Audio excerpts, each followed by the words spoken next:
Another giant killer, and I promise I'll get you out of here at a decent hour this evening. Now, I don't know what Holy Ghost is going to do, but I'm going to get you out of here. My part of the service is very short, whatever God will see He can do. But we're talking about another giant killer, 1 Samuel chapter 17. We're talking about David. It could be me no matter that baby. That poor little baby. Amen. I love it. Hey, I love a church with kids in it. I can't stand a church with no children. That is your guy. Amen. Well, hallelujah.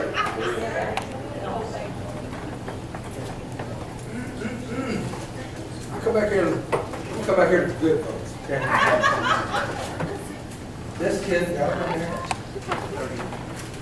Harry, got Jeff. Right, I'll give you an amen corner back here. Back in the amen corner. 1 Samuel 17, y'all there yet? 1 Samuel 17, we're talking about David. I talked to you this morning, a real short time, about going and getting another generation. I talked to you about, as we see ourselves, the world sees us. If you see yourself as a grasshopper, you are a grasshopper. I talked to you a little bit about how there's a generation of young people that we don't want to reach, we don't want to talk to because we don't understand them. And it's easier just to come to church and do our thing and leave in an hour and a half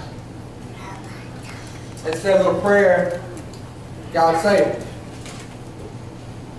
But at some point,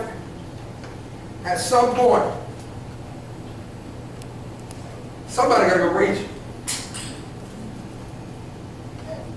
And I just, 6 years, the pastor, 6 years. 6. I've been an ordained minister at Pentecostal Church of God. It'll be 15 years in October. 15. I've been an exhorter I was an exhorter in 1994. 97, I was licensed, and then I was ordained in 2002. So in October 2002, in case y'all want to throw a party, ordained 15 years. That's a long time. Some of y'all ain't 15 years old. I've been preaching this gospel since October 1993. October 1993, I've been preaching this gospel, and I'm very fortunate to get to be able to do that. It's been a very blessed 24 years in October. It's been a very long 24 years in October sometimes as well. I say all that to say this. As a minister, sometimes we get involved in the rah-rah. Get you motivated, get you pushing, get you going. But it's the everyday things of living for God that show what you really are made of. You sometimes, we talk, what I mean by that is this. We have said in times past, and years past, and months past, and days past, yes, we need to win the lost. And yes, we need to go win them. Janet, how old is Jess? 30. Me too. I just couldn't. 31? Okay, I just went blank. I can't remember it. That generation. How old is Thomas? 33. That generation is looking and grasping and looking. My generation is as well, but not as much as that generation. From that generation until, Landon, how old are you? 18? Next step generation. They're taking a step into the next parts of their lives. And they're grasping and they're looking and they're trying to find their way. And they're looking for something. Now listen, I don't discount the seniors. I told you this morning, if God's still got you on this planet and God's still speaking to you, He's not through with you. I don't care what the devil said about you. Amen. I'm not discounting our seniors. I'm not discounting my generation. I'm part of that Generation X generation. I'm part of that latchkey kid generation where I know more about MTV than I know probably about the Bible. It's just a sad commentary of my generation, but it's still the truth. Because my generation sit at home and we watched MTV and whatever, and that's what we did. That was the big thing. And I probably know more about MTV, probably forgotten more about MTV than I know about God and the ways of God. And that's a sad commentary, but it's the truth.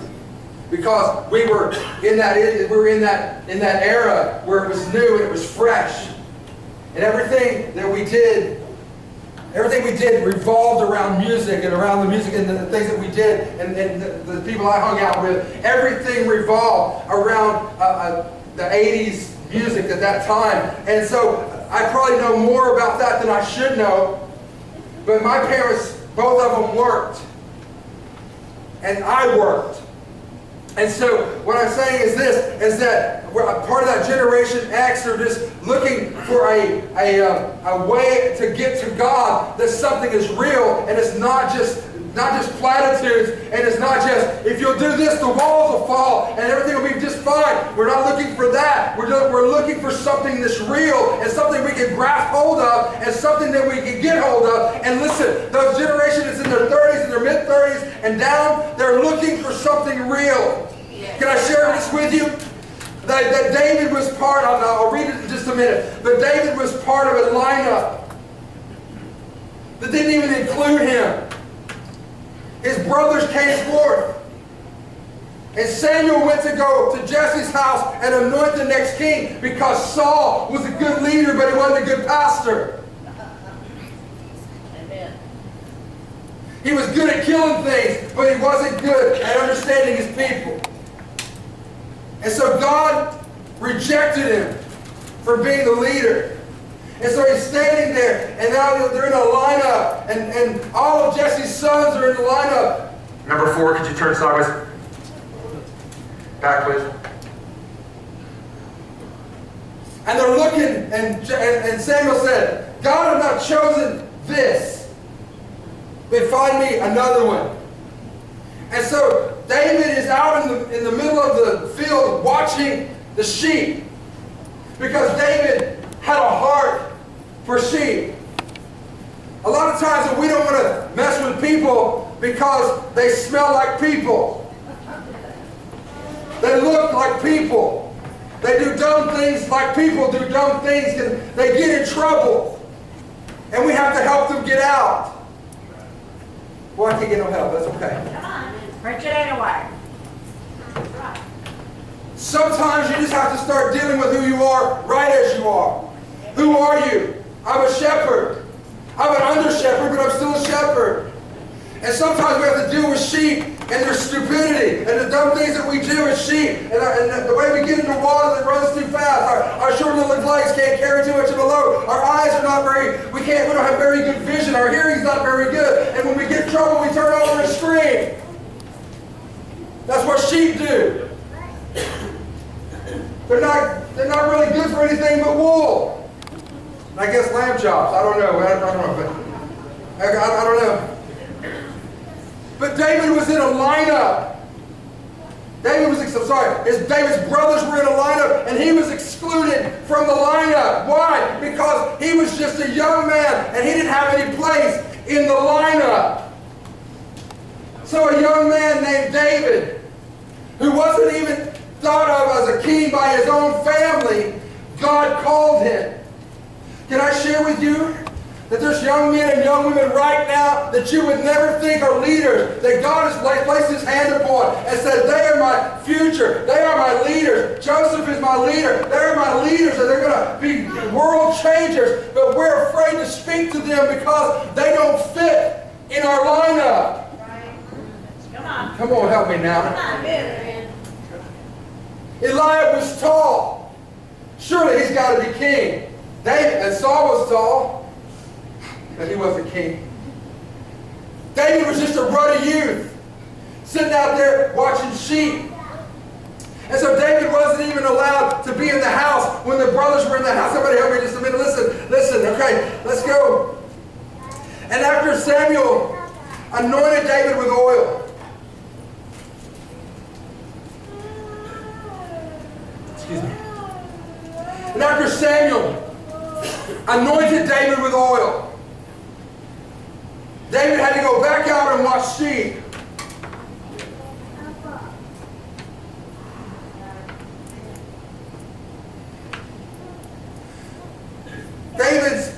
I used this morning, I'm going to use it again. It was David's turn, but it wasn't David's time. You with me? Yeah. The bell rang and he had to go back into the classroom because it wasn't his time to swing, it was his turn to swing, but it wasn't his time. And so David had to go back out into the field because out in the fields where you face lions and bears. Because he had to face the enemies of his God. He had to face enemies of his sheep. And he had to learn how to protect his sheep. And so David goes back out into the field. He goes back out and starts again to watch the sheep, even though he's been anointed to be king. And now check this out. Jesse goes to David and says, "Come here, boy, I need you to do something. The Philistines are fighting against us. They have a champion. We've been there, I can't remember how many days there is off the top of my head. We've been there after 40 days. That the Goliath came out. Was it 40? Okay, 40 days that Goliath came out and challenged the armies of God. Sorry, I just left my head. I can't remember if it was 30 or 40, so let's start with that. But Goliath had come out for 40 days and challenged the armies of God. Jesse says to David, "David, this is what I need you to do. I need you to take this food to your brothers. I need you to quit watching sheep long enough to go take the food to your brothers." Now listen, wait a minute. David could have, and maybe should have, missed his turn. But he didn't. Turn to your neighbor. My wife, she can testify, our boys can testify. We're trying to get to the hotel in Memphis. Lord have mercy, we missed the turn 3 times trying to find a hotel. You come off of I-240, and it's instant turn. And we missed it. So we go back around, came back around, and we missed it again. Because you can't get over. You have to go over 3 lanes of traffic to get over. And you couldn't make, she just missed it once, but we missed it like 3 times. Okay, she don't mind cutting people off. But we missed our turn 3 times trying to get to that hotel at Memphis that night. Understand this. You can sit here tonight and you can miss your turn by simply not doing what God's asked you to do. By simply not doing what God's called you to do. You can miss your turn. You can be in the vicinity and not be where your destination is. You can miss your turn. So turn to your neighbor and say, "Don't miss your turn." Don't miss your turn. Say it again. Thank you. Yeah, here we go. 1 Samuel 17:19. Now Saul and the men of Israel were in the valley of Elah fighting with the Philistines. And David rose up early in the morning and left the sheep with a keeper and took and went as Jesse had commanded him. Wait a minute. Hang on just a minute. Stay right there for just a second. Do you understand that he could have missed his turn? Because he was taking food to the very brothers that didn't want him in the house when they were anointing kings. Oh, I'll tell you, this is running preaching again. Come on. And he came to the trench as the host was going forth to the fight and shouted for the battle. Let's go on to 21. For Israel and the Philistines had put a battle in array, army against army. And David left his carriage in the hand of the keeper of the carriage and ran into the army and came and saluted his brethren. And as he talked with them, behold, there came up a champion of the Philistine of Gath, Goliath by name, of the armies of the Philistines, and spake according to the same words, and David heard them. And all the men of Israel, when they saw him, fled from him and were sore afraid. And the men of Israel said, "Have ye seen this man that has come up? Surely to defy Israel, he is he, I'm sorry, surely to defy Israel is he come up, and it shall be that the man who killeth him, the king will enrich him with great riches, and will give him his daughter, and make his father's house free in Israel. And David spake to the men and that stood by him, saying, What shall be done to the man that killeth this Philistine? Am I dead? Sorry. What shall be done to the man that killeth this Philistine?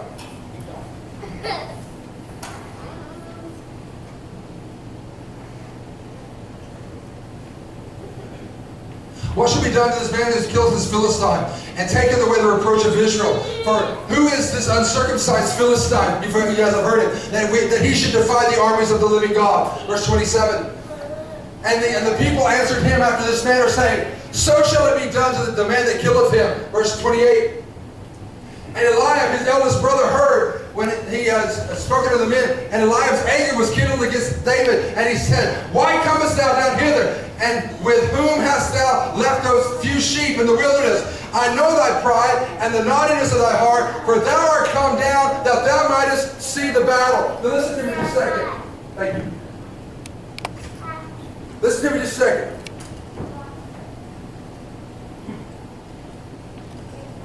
Thank you. Hear me. Understand what I'm getting across here to you. Eliab heard David ask, what would happen if I kill that dude? And they said, this is what you're going to get. You'll get free in Israel. You'll be enriched. You'll get the princess. You'll get all those things. And Eliab, his eldest brother, heard when he spake to the men. And Eliab's anger was kindled against David. And he said, Why comest thou hither? Now listen, you can miss your turn by arguing with the wrong person. You can miss your turn by arguing with something that doesn't even matter. Why comest thou down hither? I know that the naughtiness of your heart. You come to see the battle. Let's go to 29. 29. Thank you. And David said, What have I now done? Is there not a cause? Verse 30. And he turned from him toward another, and spake after the same manner. And the people answered him again after the former manner. The best thing David ever did was turn away from a battle that didn't have anything to do with Goliath. Amen. We're trying to train people how to fight Goliath, and they'll never get there. What do you mean? They'll never get to a Goliath because they'll be spending all the time fighting the Goliaths, and they'll never get to a Goliath. What do you mean by that, Brother Jeff? This is what I mean. They get busy with the little skirmishes and forget about the battles. Amen. They get busy with, I'm going to be right. I'm going to fight with my brother or my sister. I'm going to be right. I'm going to be right. I'm going to be right. Eliab, it's none of your business. Is there not a cause? And he turns away and he asks somebody else. The best thing he ever did was turn away from his brother who wanted to argue with him about whether he could kill Goliath or not. I'm going to ask you, church, let me just share something with you. If you're going to be giant killers, you got to quit fighting with your brothers and your sisters and go kill the giants. You got to quit arguing with stupid little things that don't matter and go kill some giants. You got to go love one another and just say, you know what? I don't have time for you right now. I'm not going to argue with you right now. It's hard to argue with the back of somebody's head. It's hard to argue when somebody else says, you know what, I love you anyway, see you, and I'm done with you. And so it's hard to argue with that. We said, listen, verse 31. Verse 31. And when the words were heard which David spake, they rehearsed it before Saul, and he sent for him. Can I share this for just hang on with me? Y'all quiet tonight? That's okay, I'm going to preach anyway. Listen. The words that David spake were told to Saul, and the king said, send that boy to me. Verse 32. And David said to Saul, let no man's heart fail because of him. Thy servant will go and fight with this Philistine. Time out. Wait a minute. Do you understand who David is?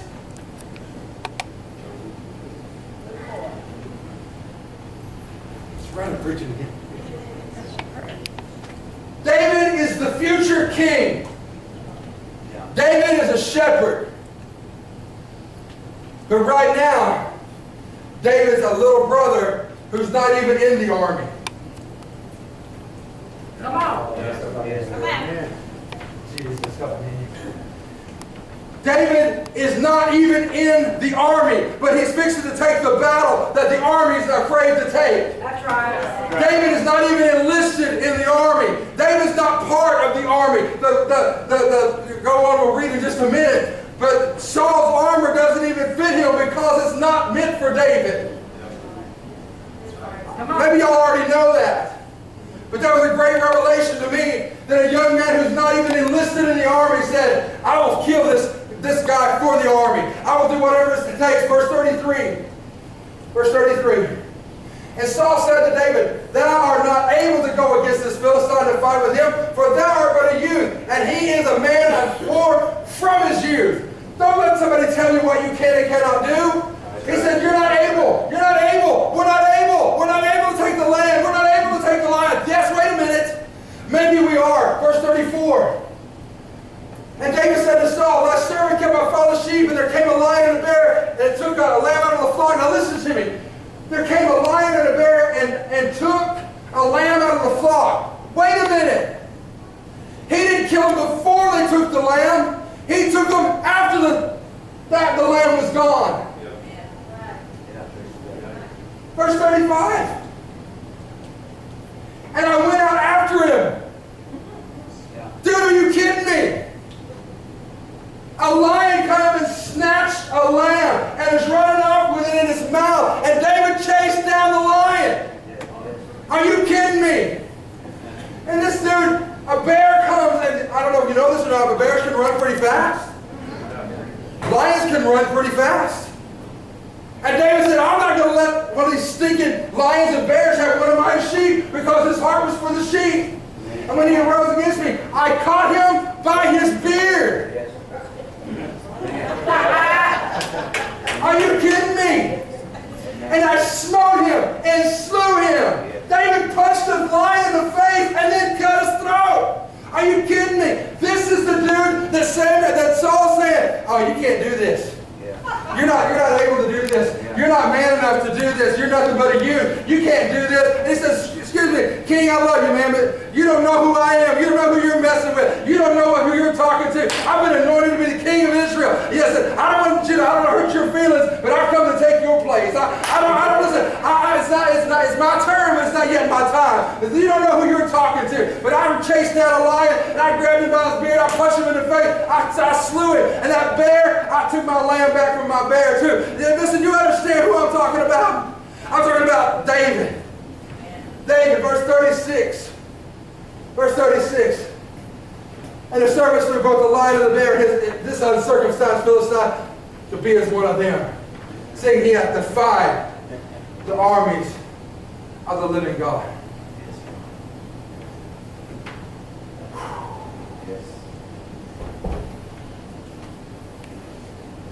I don't know what it's going to take. I don't know. Is this boring you? No. I don't want to bore you. I don't want to waste your time. Verse 37. 37. David said, moreover, the Lord that delivered me out of the paw of the lion and out of the paw of the bear, delivered me out of the hand of this Philistine. And Saul said to David, Go. May the force be with you. May the Lord be with you.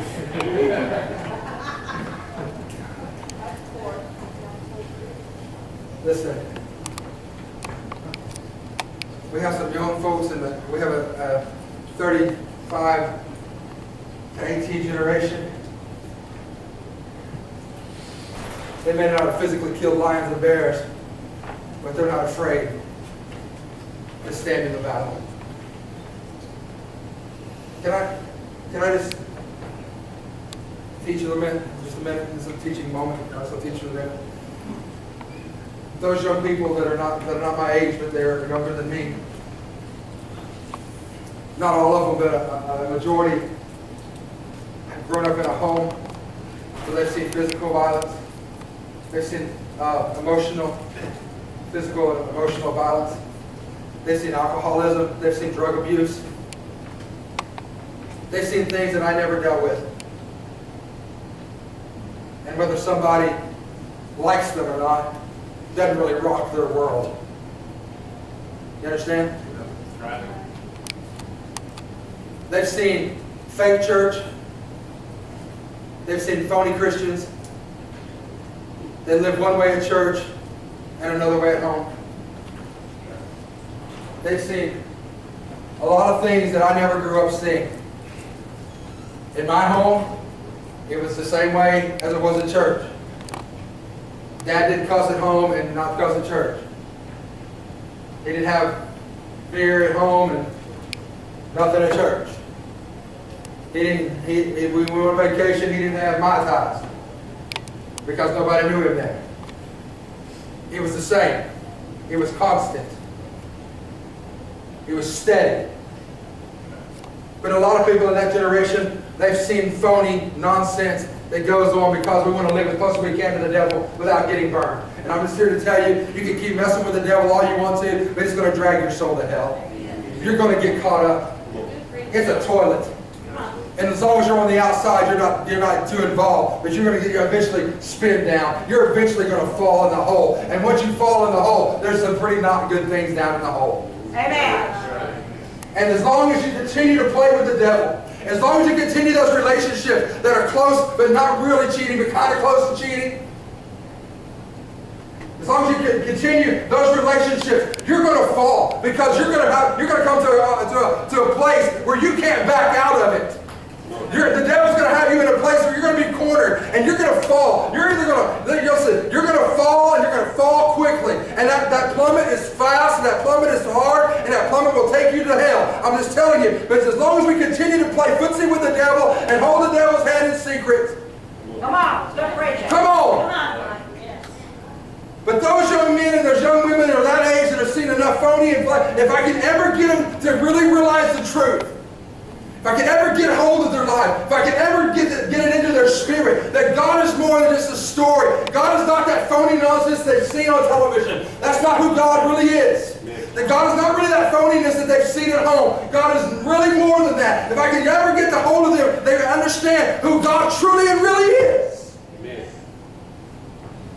Lions and bears don't scare them. And giants don't scare them either. We make giants greater than they really are. True. Oh, I can't do that. Because the prism of our experience shows us that we'll fail. But God doesn't fail. But we do. Because we run and hide and we run behind the rocks and run behind the trees.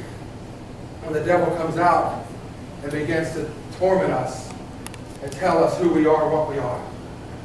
So as long as we continue to play and keep pushing that envelope, but I'm Jeff.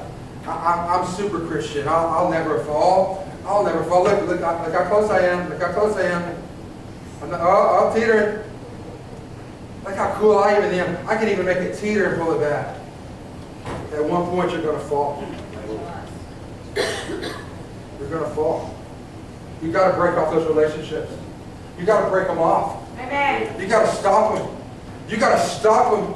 You've got to stop those relationships before they make you fall. Those relationships will cause you to sin. Verse 38, I'm sorry, I got off on that. 38. And Saul armed David with his armor, and he put a helmet of brass upon his head, and he armed him with his coat. I'm mad. Keep going. 39.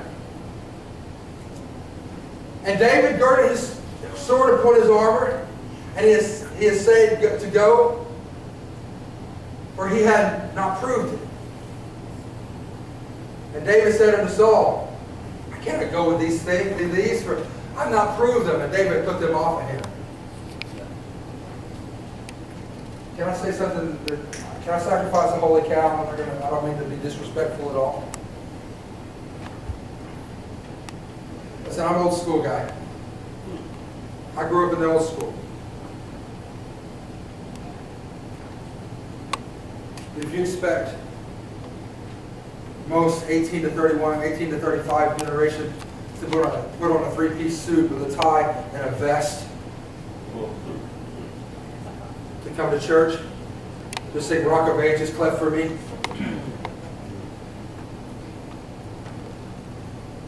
they've not proved it. They don't know what it is. I challenge some of you, if I say Rock of Ages cleft for me, you don't know what cleft for me means. Let me hide myself in thee. Now me, I proved that. I know that. That's my comfort area. Rock of Ages, cleft for me. Let me hide myself in thee. I know that. I know that He set me free. I know that I have victory in Jesus. I know someday I'll fly away. I know about the old rugged cross. I know about those things, but can I tell you that just because they don't have on a three-piece suit with a vest and black shoes and white socks doesn't mean that they have not killed their lions, and doesn't mean they have not killed their bears, and does not mean they have not killed a Goliath that's standing in front of them. Can I share that with you? It does not mean that they are just looking. They can't put on your armor because they've not proved your armor. They don't know what you know. Amen. They've not taken the time to take that suit out of the closet. And I'm sorry if that hurts our feelings. But I don't know if you've noticed, but times they be a-changing. Yeah, that's right. Some not for the good, but some not for the bad. But times they be a-changing. Look around here tonight. 6 years ago, couldn't find a place to sit in here on Sunday night. I don't think I'll preach any worse. I think I preach better than I did 6 years ago. I don't know. I think I have more to say, I have more experience. But if you don't know, times they be a-changing. I was talking to my friend Tyler Holt, who's over the kids ministry at Life Church, and he was telling me they have 3 Sunday morning services, a Saturday night, and then they have a Monday night service. He thought, this is the stupidest thing we've ever done. Why are we doing church on Monday night? He said it is the most full on Monday night than any of the other services. That's cool to me. It's bad in one area, which means people are going to church on Sunday, but they're going to church on Monday night. He said, I can't explain it. I don't know why. He said, I'm just telling you, Monday night has been our best service. We're full on Monday night. I can't explain that. Other than people go to the lake and people go do what they want to do on the weekends, and then they come to go to work Monday and they go to church Monday night. Is that the way I would do it? No. That fight goes against everything in my spirit. I would go kicking and screaming. I could not do it. I'm sorry. That's just not my deal. But you know what? That generation, my daughter's generation, my son's generation, they don't care. It's like, dude, we'll go whenever. And it doesn't bother them to watch Craig Burchell on a monitor because, look right now, my son's looking at his phone.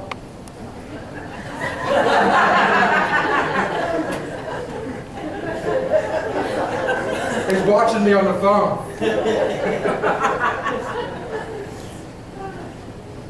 I'm sure you'll get your Bible study. That's okay. And so, and he's not the only one. You hear me? It doesn't bother them to look at a screen.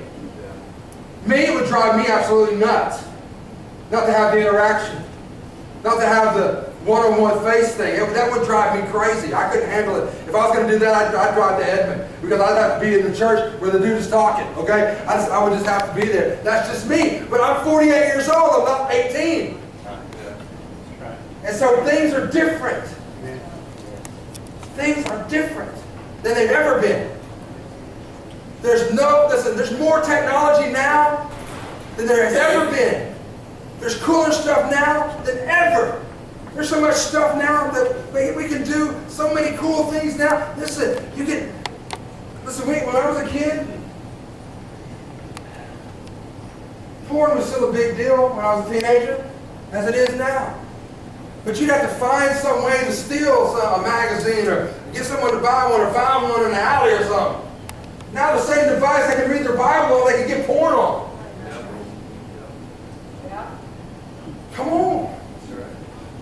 accessible. Right? There's stuff, there's commercials that I'm like, Lord have mercy. This is just nuts. That's just on channel 4, 5, and 9. I'm not talking about, late night. Whatever. I'm talking, it's just nuts. I should not have to explain to my children an ED commercial. Amen. I shouldn't. In the middle of the day. How's that? Well, I'm just telling you, I should, but it's so accessible, it's in your face. You with me? And so here's the deal. David had to put all this stuff on to look like a soldier, he thought. But that stuff didn't make him a soldier. You with me? Yeah. They don't look the part. Their haircut is funny. Come on now. It's different. But David said, I got to get this stuff off me. This is too constricting. I can't kill nothing like this. I can't do this. This stuff don't even fit right. I can't do what God's called me to do with this stuff on me. You're trying to help me, but you're confining me. Yes. Amen. Help me now. We're trying to help, and I know that we're trying to help. And we want young people to be saved. I mean, truly saved, delivered, and healed. We want them to really, truly get filled with the Holy Ghost, with evidence of speaking with other tongues, because they need that. Amen. Man, there's some adults that need it too. But sometimes in our help, we're too constricting. Yeah. We don't let them make mistakes. Come on. Come on. Jesus help you. Verse 40.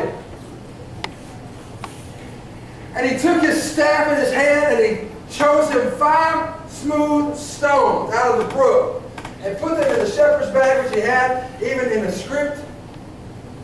And his sling was in his hand, and he drew near to the Philistine. Now, some people have Goliath been 9'3" or whatever. I don't know how tall he was. I didn't do time to do the math. Verse 41. And the Philistine came on and drew near to David, and the man that bare the shield went before him. Verse 42. And when the Philistine looked about and saw David, he disdained him, for he was but a youth, and ruddy, and of fair countenance. 43. And the Philistine said unto David, Am I a dog that thou comest to me with staves? And the Philistine cursed David by his God. Verse 44. And the Philistine said to David, Come to me, and I will give thy flesh to the fowls of the air, and to the beasts of the field. Time out. Listen, the devil and the giant will always tell you what they're going to do to you before they ever do it. This is what I'm going to do to you, boy. I'm going to give your flesh to the fowls of the air, to the beasts of the field. You can't beat me. What am I, a dog? You sorry, blank, no good, blank. 45. Then said David to the Philistine, Thou comest to me with a sword, and with a spear, and with a shield. I come to thee in the name of the Lord of hosts, the God of the armies of Israel, whom thou hast defied. Now listen. It's all right to have a sword, because we need the sword, right? We need the Word of God. We need the shield of faith, right? We need all that stuff. But we also need a word from God. Amen. We need a word from God. Verse 46, and I'll quit here in just a second. Verse 46. This day will the Lord deliver thee into my hand. I'll smite thee, and take thine head from thee. And I will give the carcass of the host of the Philistine this day to the fowls of the air and to the wild beasts of the earth. I love it. David said, same thing back to him. I love it. Yeah. That all the earth will know that there's a God in Israel. Verse 47. And all the assembly shall know that the Lord saveth not with the sword and spear, for the battle is the Lord's, and he will give it into your hands. Now listen, time out. Listen to me. Look at my nose. We so get caught up in in the way we're supposed to fight and the way we're supposed to kill giants instead of just killing giants. What do you mean by that? The whole armies of Israel were so scared because they knew conventionally they couldn't fight this giant. And Saul said, listen, boy, you got to have this on you, you got to have this on you, you got to have this on you, you got to carry this, you got to have this and that. And David said, baby, get this stuff off of me. And so he runs to the battle. Verse 48, thank you. And it came to pass when the Philistine arose and came and drew nigh to meet David, that David hastened and ran toward the army to meet the Philistine. He ran to meet the enemy. He ran to meet the giant. When's the last time, somebody help me, that you ran to meet an enemy? When's the last time you didn't cower and hide and say, oh God, save me? Come on. When's the last time you ran to fight the enemy that the devil would put in your face? When's the last time you stood up like a man or stood up like a woman and defied the devil and said, I dare you, bring it? Come on. You're breaking it. Instead of cowering in our homes and cowering in our churches and saying, oh God, please don't let that happen. Oh God, please don't let the beasts of the field eat my flesh. Who do you think the devil really is? You are greater in your spirit than the devil has ever been in his life. You are greater. You have more power than the devil has ever had. And we sit and we cower and we say, oh God, please don't. Oh God, please, God, I'll give more offering, but just don't let it happen. Oh my stars. Come on. 49, and I'm almost done. And David put his hand in his bag and took thence a stone and slang it and smote the Philistine in the forehead, that the stone sunk into his forehead and he fell upon his face to the earth. Didn't kill him, just knocked him down. I said all that to say this. Aren't you just mad at the devil taking stuff out of your house? Aren't you just mad at the devil taking your children? Aren't you just mad at the devil taking your joy? Aren't you just mad yet? Aren't you tired of cowering behind the trees and the rocks because the devil comes out and shakes his spear and shakes his shield and says, I'm going to kill you and I'm going to give your carcass to the animals? Aren't you tired of that yet? My God, aren't you tired of that? And he slung that sling and threw that rock, boom, hit the dude in the head. Dude fell on the ground. He wasn't dead yet. We think because we hit the devil, hey, there you go, devil, get you some of that. But we forgot to kill the devil. We forgot to take the devil's sword, verse 50. Verse 50. So David prevailed over the Philistine with a sling and with a stone, and smote the Philistine, and slew him, but there was no sword for David. Well, I guess he did kill him. I really killed him with himself. And slew listen, verse 51. What I was trying to get across is, you got to cut the head off, okay? Therefore David ran and stood upon the Philistine, and took his sword, and drew it out of his sheath thereof. Wait a minute. David had to finish it. Man, yes. Don't let the devil lay there. Hurt. Finish it. And slew him. And cut off his head therewith. And then when the Philistines saw their champion was dead, they did what? They fled. David hadn't proved Saul's sword, but David took Goliath's sword and cut his head off and raised it up his head. Boom! Now how you like me?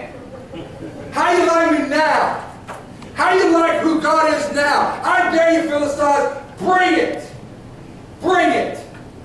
When are we going to get mad enough to tell the devil, bring it, sucker? Amen. That's it. I'm sick of you. Well, I'm just, I just don't want to bother the devil, because if I bother the devil, then I'm going to have hell to pay. Are you kidding me? Why on God's green earth do we waste our time saying we're children of God, we're powerful, we're full of the Holy Ghost, we're full of the power of God? Why do we waste our breath saying that we have power above and we're not beneath. We're the head and we're not the tail. We're the children of God. We're a child of the King. I'm a laborer and a co-laborer with Christ. And yet we're not yet ready to get into the battle and fight against the devil and fight against the things that he would come to us with and say, he just comes to us and say, I'm going to kill you. And he's like, the devil's going to kill me. No, he's not. I double dog dare you. I dare you to stand on your feet. I dare you to stand up beside each other and say, bring it. I dare you spiritually to tell the devil, you for the last time have told me what you're going to do to me. Let me just tell you what God said he's going to do to you. I just double dog dare you because God fights for me. God doesn't fight against me. God fights for me. But I have to be a giant killer. I have to know who I am. I've got to be a giant killer, but I've got to fight a lion and I've got to fight a bear. And you don't get that by sitting at home in a comfortable recliner, switching through.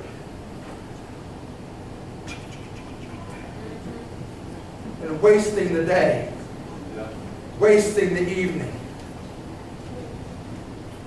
not spending any time with God. Not spending any time in prayer. Getting heavier and heavier and heavier in weight because we're not spending any time fasting and praying before God. Preacher, oh preacher, I believe I will. This fasting hurts us. I'm a no-food faster guy. That's how I believe. I believe you don't eat and you drink sips of water when you're thirsty. And it stinks to fast. Can I just not be real spiritual and tell you the truth? It stinks to fast. It hurts to fast. It hurts. It hurts my body. It hurts my head. It makes my belly upset. It makes my head hurt. Come on, somebody just say amen. It stinks to fast. But you let a doctor ask you to do it, you'll do it tomorrow. But you let God ask you to do it, and you might do it for an hour and a half. That's right. That's right. Well, that's good preaching. Yes, right.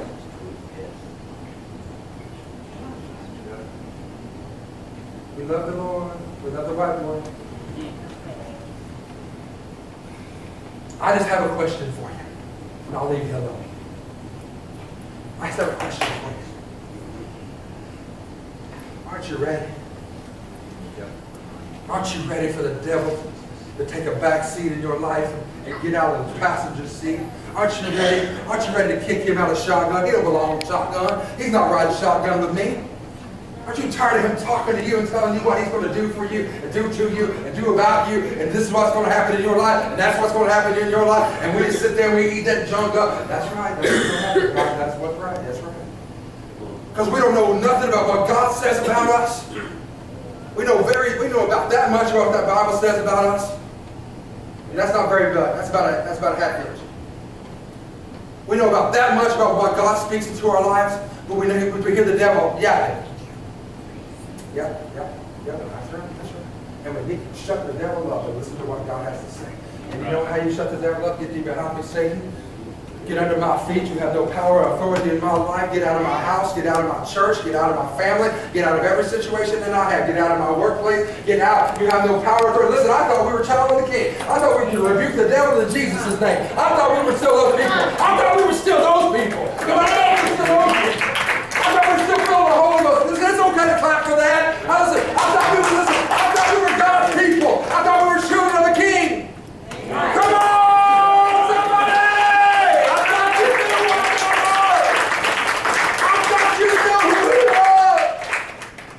And that uncircumcised devil don't know nothing about God like I know about God. What do you mean by that? The devil don't know what it's like to be full of the Holy Ghost. Amen. He don't know what it's like to be saved. He don't know what it's like to be chosen. He don't know what it's like to be called. He don't know what it's like. He has no earthly idea what it means to be redeemed. why do we listen to a devil that doesn't have any idea about how I'm supposed to live? I'm free falling. Somebody help me. Amen. Somebody help me. Come on. Jay, I'm free. I'm free as a bird now. Somebody help me. If I leave here tomorrow, would you still remember me? Come on. Somebody knows. Somebody got to know. Come on. Listen. Somebody, we got to tell somebody about this Jesus. Amen. Getting back to my story, and I'll leave it at this.